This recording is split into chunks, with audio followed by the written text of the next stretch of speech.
Good morning. It is like 5:35 Eastern Standard Time, and it is Friday, November 4th.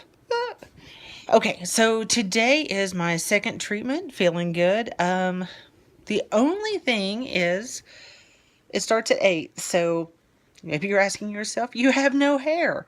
Why are you up so early? You've got nothing to do to get ready. I'm asking myself the same things.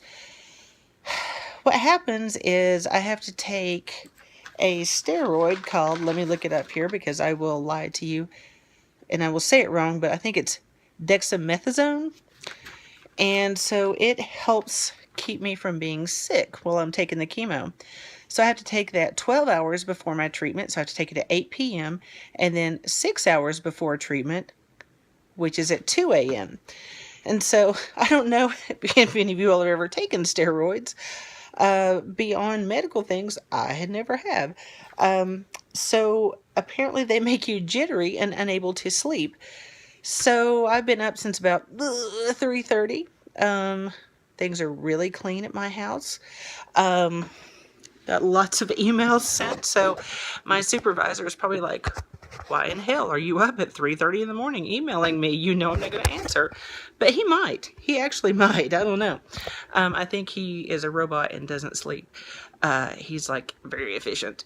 So anyway, I'm going to keep you all posted today, but the dogs aren't even awake. That's how things are going.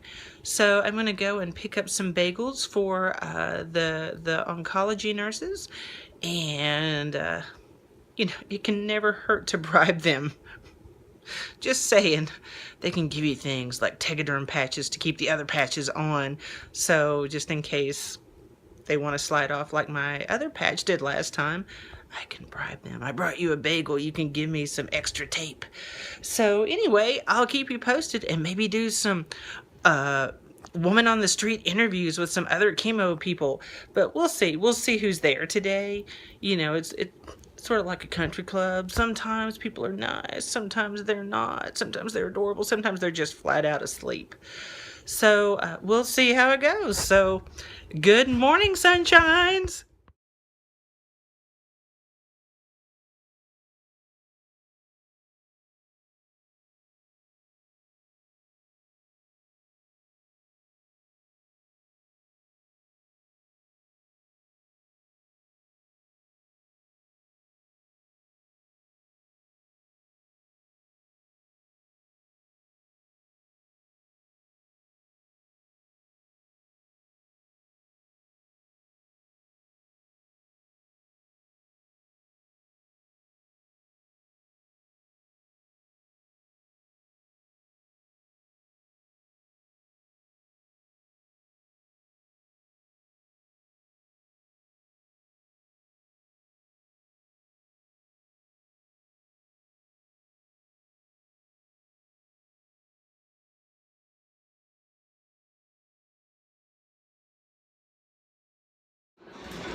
Good afternoon. We just finished my second chemo treatment, and we are at Cracker Barrel because my doctor says, hey, what's your weight? You should eat more rice cakes. And so, as we all know, Cracker Barrel has rice cakes. And so I'm here with my best friend Kelly, and she has gone with me to all of the chemo treatment so far, and I thought I would get a little bit of her perspective on everything. So here's my friend Kelly. Hello, I'm Kelly, Gwen's best friend, and we're at Cracker Barrel having our after chemo lunch. Rice cakes. And I just So go ahead. my question for you is, you and I were having a conversation earlier about how I said, he's like, oh, you're always so positive, and people keep telling me I'm so positive, but I have days where I'm just like mad or pissed off or sad, but then I just let myself do that for just a little bit, and then I'm like, okay, I'm done. But you said you never see me like that. No, I never see the side of you that when you're upset, you're always just so positive, and I think that, I guess you hide your feelings from me and everybody else and have your down moments at home. But when you're around me, I never see you sad or upset. But I think for me, when we went for your biopsy and you were still asleep and I came in the room, I was crying because you just looked so vulnerable when you were laying there sleeping. And I just felt so bad for you. So it just really made me sad. Yeah. And then today, when you were at chemo and you were all happy and everything, and then you took your little nap, and then I was watching you while you were sleeping, made me sad because I'm just a sad sleeper. I just feel, because you're always just so happy, and then when you're sleeping, it's like I see the others, like another side of you. Even though you're sleeping. Yeah. It's really hard to explain. But makes sense. Yeah, and I just feel bad that you have to go through this. This is your second time you had to go through it. It just always seems like the good people are always the ones that get the bad stuff. And so, if I can ask you about this, I don't know if you want to talk about it, but your mom passed away from cancer, your stepdad currently has cancer. So what does it mean to you to be a supporter of those people going through these types of things? For me, I like it. I think I'm a good caregiver, but helping, I like to help. But I'm very bossy. Very, very bossy. I'm otherwise known as Nurse Ratchet, but just to see what what you go through with having all those chemicals put into you, and then you still go to work every day, and just for me, being up in the chemo, sitting there with you is draining for me. Like when I get home, I kind of feel exhausted. It's hard to explain unless you've been on that side, but it's a shitty disease. And I think it's emotionally draining too, because the lady we met today, she was reaching out for friends because she moved here 2 years ago and is basically alone except for people she works with. There was that lady that we met today. Yeah, she was sad. But one thing I like is the ward. When you're up there, it's like you feel like you're part of the family. Like with the nurses and even the other patients that are going through it, and just it's kind of neat how you guys kind of all have that connection. Hey friends, so just got home, got changed and everything after my second round of chemo. So of course the day of, unlike the first time, I always actually feel pretty good. So lots of steroids, lots of swelling, lots of sleepless nights, but that's all right. So today was pretty interesting. Made a new friend at chemo, so we're gonna hang out. So sounds really bizarre for a middle-aged woman, but I'm like, oh, I made a friend. It's somebody you can share something with. Also, I had a surprise birthday party. So my birthday is actually this coming Sunday. But if last time was any indication, Sunday is the day, like the second day after is kind of the day that I feel really crappy. So my friends, being as adorable as they are, decided to throw me a surprise party. So it's sort of like whenever you were little and your parents brought cupcakes to school to celebrate your birthday with all your little friends in your class. So I got to share cake with all the other people who were going through chemo. So that was pretty fun. And I got some bagels this morning. Took those in because chemo folks really like bread. Bread is your friend. So I took that in and made lots of friends that way too. So yeah, I have pictures, but here's the really cool thing. They got me gifts. Like being there wasn't enough. And so my friend Betty says, my little card here, to my friend, you deserve a great birthday. And it's because you're thoughtful and kind, you're funny and smart, you're loved and appreciated, and especially because you're a wonderful friend. Happy birthday. Best wishes to a wonderful person. Love, Betty, Bella, and Lexi. Bella and Lexi are her two dogs. Then she got me this super awesome puzzle because I'm old school and I like to actually do puzzles. At first, my big steroid butt thought it was cookies, so I was like, oh, cookies!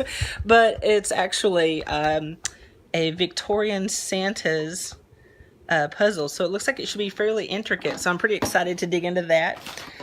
She also, which is pretty adorable, she got me a breast cancer pen, and it changes messages whenever you click on it. And then she gets me this Juven. It's a therapeutic nutrition powder.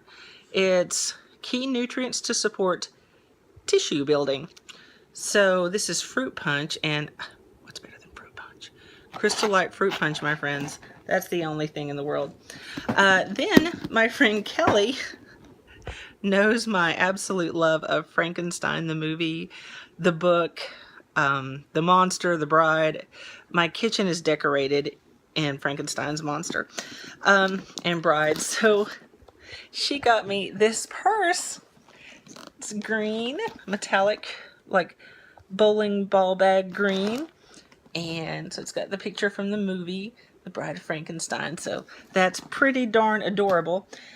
She got me a bride and monster t-shirt, and I actually put it over there so I can't get it right now. And then she got me these awesome Happy Pants pajama bottoms that go with it. So all in all, pretty darn good birthday. Again, I got cake and balloons, so I felt pretty darn special. And then I also got a new cancer hat. But the place where I shopped at it, they kept talking about how you know, they sold hats. It was called the Hat Barn. I should have known. But they kept talking about, what was it? They sold hats like armed infidels. And they were talking about Trump. And my friends, some of them are going to vote for Trump. And that's all good. You know, we live in a free country. And there's freedom of speech and all that good stuff. So I respect that. There that is. So, but there was a lot of things going on there that may not go back. So, but all in all, it was a pretty darn good chemo day. You don't hear that very often. The other thing is my friend Kelly and I were talking earlier about, you know, like how I always seem positive and everyone's like, oh, I love how positive your videos are. And I feel like I should clarify, you know, in respect for those people who have like terminal cancer, who have, I mean, there are situations that are so much more dire and worse than mine. The first time I had cancer, it was stage 4 ovarian cancer, and I had doctors telling me that I had a 10 to 15% chance to live if I was lucky. And that was with aggressive chemo, that was with the surgeries, the hysterectomies, and all that kind of stuff. And I can tell you that I had a lot of bad days. I had this one horrible reoccurring nightmare, had lots of nightmares. I would just have these like sad, crying, angry fits on my poor family. They didn't deserve that, but that was where I guess I was most comfortable. And so, you know, and of course I was 20. So there's a lot to be said about being 20. With all due respect to my students, you know, I just hadn't experienced a whole lot at that point. And so it was scary as hell for them to tell me that I might die, I may not make it through this. So this time, it feels so much different because I wasn't having symptoms. My doctor just caught this just through a routine scan, like I've said before. I went into this healthy. I wasn't even sick. And he is telling me, if what he's telling me is true, and he's a pretty straight shooter, he's saying that you know, and I told him, I said, I will go through hell and back as long as I can have hope. And he said, you should have lots of hope. This took 20 years. Your body's fought it off. And basically what's happening is we are just trying to get rid of it before it becomes a bigger issue. So I have this mass that has gotten slightly bigger that's in my left lung. And it has ovarian cancer cells in it when they did the lung biopsy. So we're just going to take care of that. Chemo sucks. It always sucks. It makes you feel not in control of your body. It makes you sick. It makes you tired. It makes you not want to do the things that you love to do. But I also know how lucky I am. So I wanted to clarify that I'm lucky that I can be more positive this time, because I know I have lots of hope. I have lots of people who love me and support me. And so, but I've also have 20 years of life and experiences to know, to gain a little bit more knowledge than I had whenever I was a silly 20-year-old. I don't know about other 20-year-olds, so I can't make that general statement. But I just wanted to do that because I have profound compassion and respect for people who are going through, things where it could be terminal. So, anyway, I just wanted to say that. But ultimately, I had a great day, even though I got up at 3:30. Woohoo! So I'll probably be taking a nap with the dogs here pretty soon, and then I'll wake up. And because my doctor wants me to eat rice cakes, I'll probably have a piece of cake, just totally made out of rice cakes. But then I'll go to rice cakes tomorrow. Anyway, hope you all are having a great day, and I'll talk to you soon.